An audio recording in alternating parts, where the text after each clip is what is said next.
くんです。ユニです。こちらにユニさんを招いております。ユニさんはですね、実は日本に全く興味なかったんですけれども、あることをきっかけに今日本に来て、日本生活は2年目でなっております。一体韓国で何があったのか、日本に来て何があったのかってことを今日聞いていきたいと思います。まずは韓国でもともとどういう仕事をしていましたか？韓国では大学生でした。最初は日本に興味を持ったのは18歳ぐらいに高校を卒業してからもう一人で旅行行ってみたんですけれども、そこから人も親切だし、美味しい食べ物も多かったし、それで日本に住んでみたいなと思うきっかけになったんです。一人で？そうですね。怖かったりはしなかったですか？日本は安全な国で知られているので、そういうの全く心配しなかった。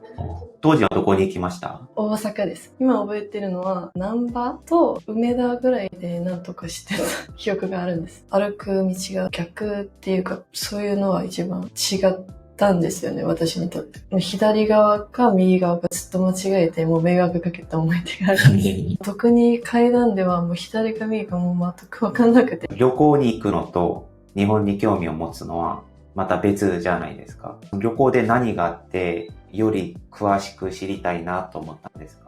私、基本的に自分の性格がもう急いでバタバタするのあんま好きじゃないんで、ゆっくり日本を感じてみたいなと思って、そのきっかけで住みたいと思います。日本の雰囲気ですよね。もう旅行するとしたら長くても1週間ぐらいに経たないんじゃないですか。それでもっと1ヶ月、2ヶ月ぐらいも機会があれば住んでみたかったんですけども、大学生だったのでそういうのはお金的にも余裕的にもなかったので、それでワーキングホリデーっていう制度で日本に行ってみや感じになりました。もう韓国と似てるって言っても完全に違う国なんで、新しいことを見たりするのも好きだった。そういう話を両親とか友達にするじゃないですか。どういう反応でしたか？ずっと前から飛び回したいってみんなに話してたからもう、これから行くんだって言われました。もともと私の両親はもう私の意見にあんまり反対しないタイプなんで、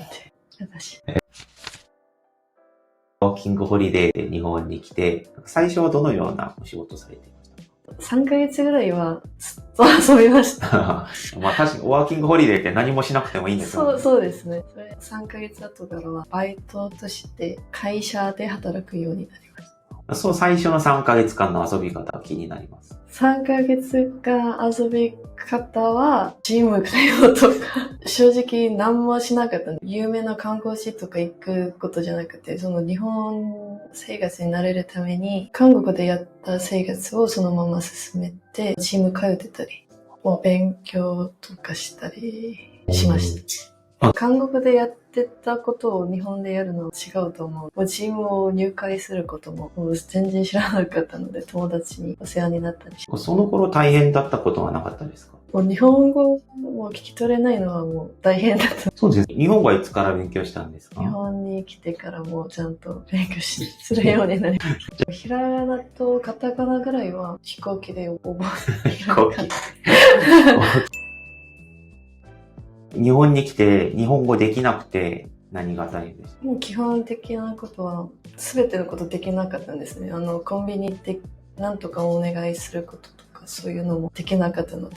で、今これぐらい話してるって、インタビューを外国語で受け入れるってことは相当すごいことだなと思っていて。今めっちゃ緊張してるんですけど。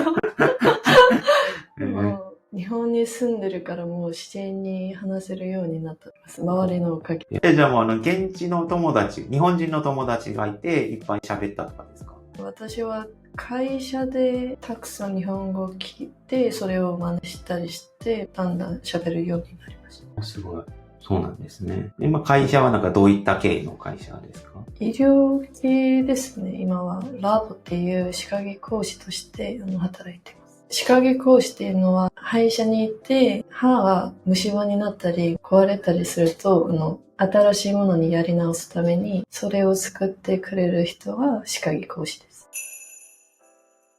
日本で今、過ごしていて、こういう点楽しかったなみたいな思い出はありますか？花火ですね。夏の時に浴衣着て花火見に行ったりするのが楽しかった。長野県の諏訪湖、山みたいところを登ってから諏訪湖全景が見えるところで見たんですけど、その夜景が美しくて自然に巡ってる気がして、それが花火を見ながらそれを感じれる最高だったと思います。山まで登るんですか？車とかで。登山？自分で登山です。登山。すごい。友達から誘われて、その花火大会の写真を見たらもう絶対行きたいなと思いました。私知らなかったんですけど、そこは君の名は出たって友達に言われる。韓国でも花火大会はあると思うんですけれども、韓国の花火大会と違いはありましたか？韓国であんまり花火大会っていうところに行ったことないんで、違いさはまだまだわかんないですね、私。確かに日本の方が花火大会の数多かったりしますよね。そうですね。韓国よりは割とその花火大会があるところが数が多いと思う。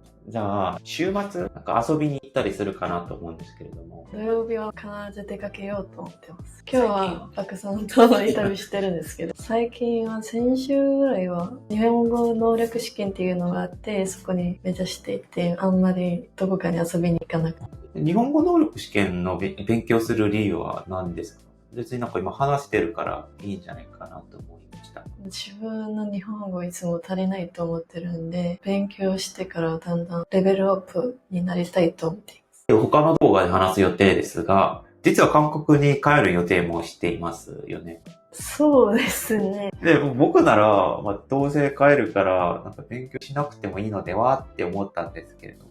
せっかく日本に住んでたから、自分の目標としてはちゃんと話せるようになりたい気持ちがあって。やりきりたいという。そうです。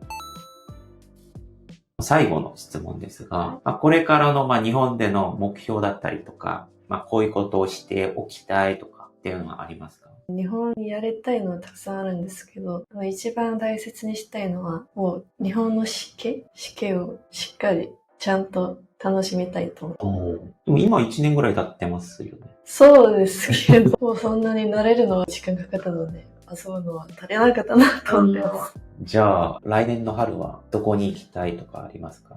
春は大阪ですね。初めて旅行した時に、大阪で桜見なかったのが残念だと思って、それを見に行きたいなと思ってます。これ見てる皆さん、大阪のその桜有名なところぜひ教えてください。大阪で見てなかったのは残念な気持ちに残ってるのはなくしたいなと思って。最初東京に来るか大阪に行くか悩みましたけど、結局東京に来て大阪に対して愛情いつも持ってます。日本来てから大阪にまだ旅行行ってない？まだ行ってないです。っていうかあんまりなんか日本回ってないようなイメージ。そうですね。来年からちゃんと回ります。なるほど。じゃあ今全体通してなんですけど、日本に来る前に持っていた日本のイメージ、そして実際日本に来て感じた日本っていうのは違いますか？そんなに違うとは思わないです。イメージ的に温かいイメージがあるんですけど、イメージ通りの日本でした。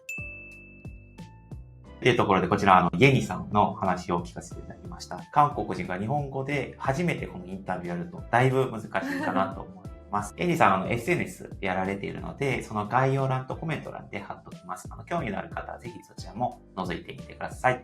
次の動画ではですね、日本に来て、どういうことに衝撃を受けたのとか、どういうことを見て印象深かったのみたいなことを聞いていきたいと思います。以上、パクでした。アンニョン。